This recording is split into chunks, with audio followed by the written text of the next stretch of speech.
saya Isapriani Bruce Tepu. Saya dari ruangan Santo Fransiskus semester 4. Di sini saya akan menjelaskan sedikit tentang filsafat idealisme. Baiklah, aliran filsafat idealisme merupakan salah satu aliran filsafat yang mempunyai pandangan bahwa segala sesuatunya berdasarkan pada pikiran atau yang disebut dengan ide. Ide atau pikiran sebenarnya lebih dulu ada daripada hal-hal yang bersifat materi. Idealisme menurut para ahli. Menurut Plato, dunia terbagi menjadi dua, yakni yang pertama adalah dunia spiritual yang abadi, permanen, dan universal. Yang kedua, ada juga dunia pendekatan, dunia penglihatan, sentuhan, bau, rasa, dan suara yang berubah, yang artinya tidak teratur dan tidak sempurna. Untuk memahami kebenarannya, maka harus ada ilmu pengetahuan dan mengidentifikasinya dengan pikiran yang mutlak. Terlebih dahulu, Plato juga percaya bahwa jiwa sepenuhnya terbentuk sebelum kelahiran. Selanjutnya adalah pandangan filosofis terhadap idealisme ditinjau dari 3 cabang. Cabang yang pertama adalah realitas akal pikiran atau kajian ontologi. Yang kedua, kebenaran sebagai ide dan gagasan atau kajian epistemologi. Yang ketiga adalah nilai-nilai dari dunia ide atau kajian aksiologi. Selanjutnya adalah jenis-jenis idealisme. Yang pertama, idealisme subjektif. Idealisme subjektif berpendirian bahwa akal, jiwa, dan persepsinya atau ide-idenya merupakan segala yang ada. Objek pengalaman bukan benda material. Objek pengalaman adalah persepsi.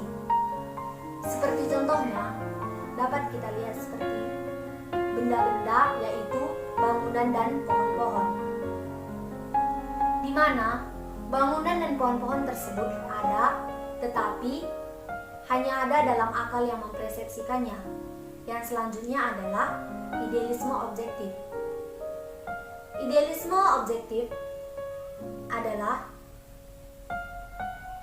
ide yang ada tidak harus bersandar pada suatu akal, apakah itu akal manusia atau akal Tuhan. Selanjutnya, idealisme personal. Bagi seorang personalis, realitas dasar itu bukannya pemikirannya abstrak atau proses pemikir yang khusus, tetapi seseorang pemikir tersebut. Adapun ciri-ciri filsafat idealisme adalah sebagai berikut. Yang pertama itu adalah jiwa adalah kenyataan yang sebenarnya atau sumber kehidupan. Yang kedua, penekanannya adalah roh atau Tuhan dalam kehidupan manusia tanpa menolak materialisme. Yang ketiga, adanya kekuatan spiritual di belakang setiap kejadian. Yang keempat, melihat segala sesuatu yang terjadi berdasarkan 2 sisi. Sisi yang pertama adalah apakah karena perbuatan manusia, dan sisi kedua adalah otonom yang menggerakkan sesuatu terjadi. Yang kelima adalah menekankan kebebasan manusia yang disebut dengan personalisme. Individu bebas mengekspresikan dirinya sendiri. Selanjutnya adalah implikasi idealisme terhadap pendidikan. Aspek pendidikan dalam tinjauan filsafat idealisme dibagi menjadi 5. Yang pertama itu adalah peserta didik. Yang kedua, pendidik atau guru. Yang ketiga, kurikulum. Yang keempat, metode pendidikan. Yang kelima, tujuan pendidikan. Di sini saya akan menjelaskan satu persatu implikasi filsafat idealisme terhadap pendidikan. Yang pertama didik. Idealisme memandang anak didik sebagai seseorang yang mempunyai potensi untuk tumbuh baik secara moral maupun kognitif. Maka, potensi harus dikembangkan supaya memiliki pengetahuan yang benar dan memiliki kepribadian yang bermoral. Yang kedua adalah pendidik atau guru. Menurut J. Donald Budder, ada beberapa kriteria menjadi guru yang ideal. 1. Mewujudkan budaya dan realitas dalam diri anak didik. Yang kedua, menguasai kepribadian manusia. Seorang pendidik atau guru harus menguasai kepribadian manusia, terutama anak didik mereka sendiri. Yang ketiga, ahli dalam proses pembelajaran. Yang keempat, bergaul secara wajar dengan anak didik. Yang kelima, mengembangkan hasrat anak didik untuk belajar. Seorang pendidik atau guru harus tahu bagaimana caranya mengajak anak untuk semakin giat belajar.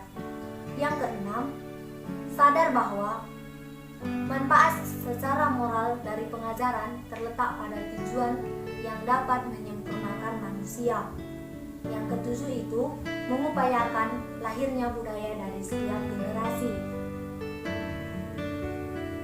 Maka implikasi idealisme terhadap pendidikan, yakni pada guru yang berperan sebagai tokoh sentral dan model, di mana keberadaannya dibutuhkan sebagai panutan bagi anak didiknya.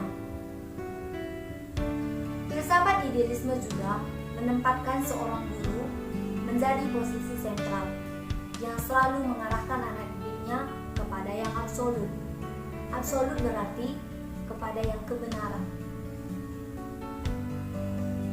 Yang ketiga, kurikulum.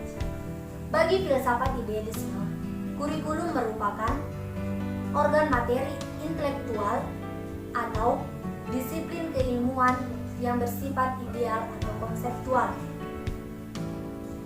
Selanjutnya yang keempat, metodologi pembelajaran. Dalam pandangan idealisme, metode pengajaran merupakan penyampaian uraian melalui kata-kata atau dengan metode ceramah, sehingga materi yang diberikan anak didik terkesan mudah dipahami. Yang kelima yaitu tujuan pendidikan.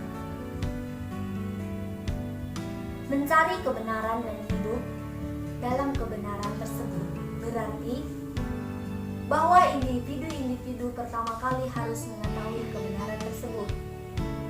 Pendidikan idealisme mempunyai tujuan yaitu merubah pribadi yang menuju absolut atau menuju kebenaran, di mana kebenaran itu yaitu Tuhan bersikap benar dan baik.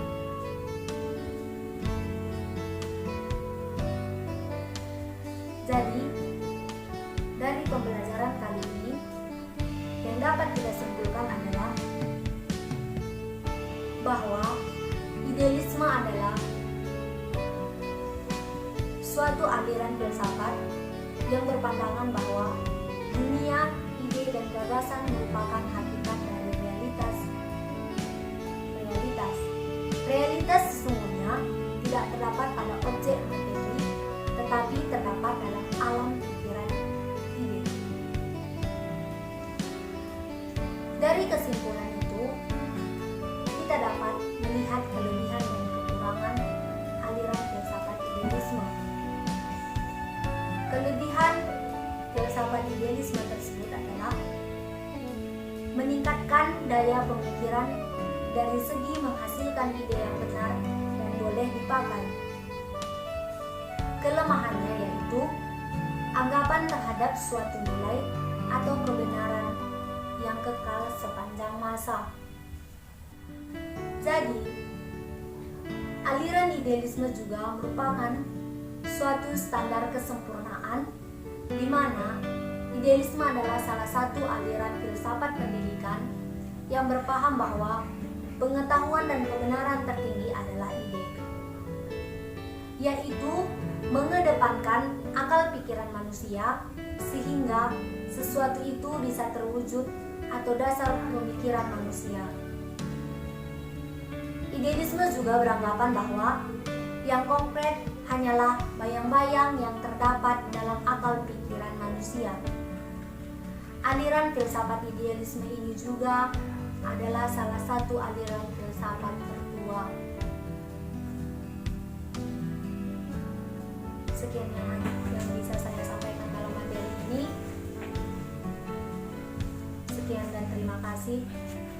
Shalom.